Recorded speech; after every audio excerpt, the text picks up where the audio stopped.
Hello, everyone. My name is Ana Petrović. I'm an assistant professor at the Faculty of Mechanical Engineering, University of Belgrade. We are usually dealing with large steel structures, such as bridges, bucket wheel excavators, boats. But now we are talking about structural integrity assessment of human tooth structure. Our colleagues from dental medicine had the problem, and then we tried to solve the problem for them. But it wasn't as easy as it looks. One would say structure is the same, whether it's the bucket wheel excavator or whether it's the tooth, but that's not the situation, because the first problem that arose was how to model this ligament connecting a tooth and the bone. So contact analysis should be performed because a ligament is not a solid body. It doesn't behave like a solid body. So you cannot define contact between a tooth, which is a solid body, and bone is also could be treated as solid body, but ligament is the problem. But then we actually, this tooth is clamped into the bone, and on the surface, which is in the contact with the ligament, our results won't be accurate. But considering the upper part of the tooth, the results would be the same whether there is a ligament or this area is actually clamped. So we also tried the simplest model to consider this ligament a rigid body, but it's not accurate. And clamped, this is clamped, and this is a structure, and we decided to model the tooth in that way. And we made three different construction models. We made a model of healthy tooth, and we made a model of a tooth with traditional dental filling, and we model a tooth with traditional filling with preserved bridge. And later you can see those results. The first one is a healthy tooth. It is made of dentin and enamel. And this is the simplest model. But when we got those results, we had to critically discuss those results. Since this is a clamped zone, so this is a really short beam. Materials and loads are taken from the literature, and our load was a force in this area, which is vertical. It's biting force, it's bite force, and that's the force that has an angle considering this beam. And it is logical that here the moment is the highest in the clamp zone. So we thought that those results were okay. So we proceeded. Those are results. This is dentin, this is enamel, and those are results for a healthy tooth. Then we proceeded to a tooth that is repaired. We also had dentin, and we also had enamel, and we had a hole over there. And this is base filling, base material Fuji 9, and this is a top coat. It is a composite material Filtex Supreme. And we got the results. Of course, this healed tooth has higher stresses than the healthy one. So the next was a tooth with preserved bridge. Dentists would like to prioritize this model over the previous one, because they want to have as much as original material they can. And they think that this method is better than the previous one.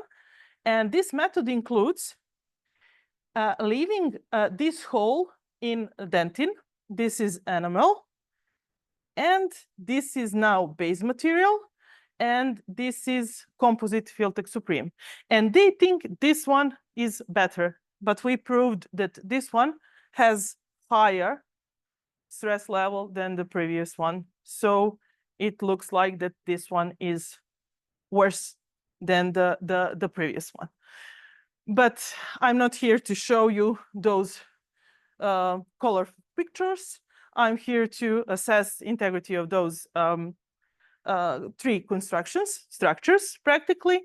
And is it maximum stress, that value that we are interested in? I will tell you that maximum stress, we are interested in maximum stress, but not so much. Why?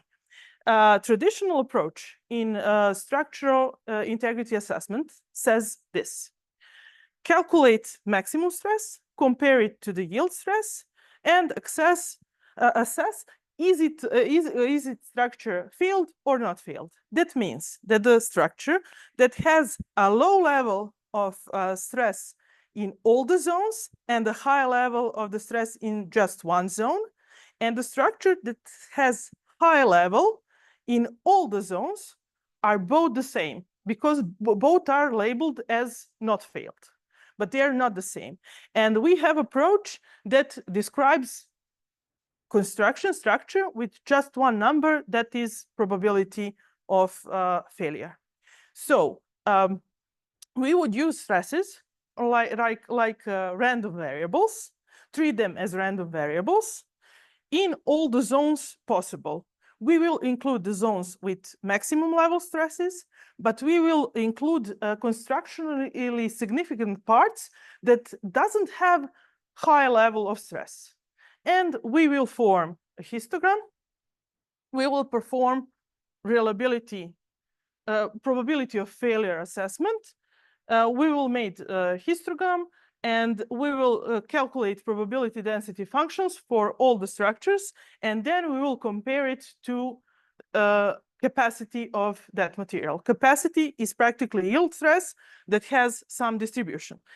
This is example that is not connected to my previous examples, but just for you, just illustration for you to understand what I'm talking about. For instance, this is one structure that has the most points with stress of under 50 megapascals. And this is a structure that has a less points with that average stress, but it has much more points with high stress.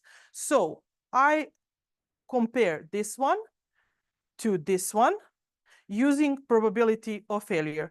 I compare it to the capacity of the material. Of course, the analysis here will be much more complex because we have several different materials, so we have several different capacities to compare, and intersection of this and this curve is probability of failure of this construction, of this structure. And intersection of this curve and this curve is probability of failure of that structure. So we are planning to do probability of failure analysis to calculate reliability index and then to compare those structures. This is ongoing study. For now, we came to that point, to this point, and we have plans for the future. Of course, first we will conduct reliability analysis for the existing loading. Later, we would like to calculate forces that would lead to failure of the structure. That means that we expect that altitude would have a highest force that would cause failure of that structure, and second and the third would have smaller forces would lead to failure of these two structures. And later on, we would perform an analysis that would include a crack occurrence in the line that connects base material filling and the rest of the tooth that is left. In the end, I would like to thank you, before I thank you for your attention,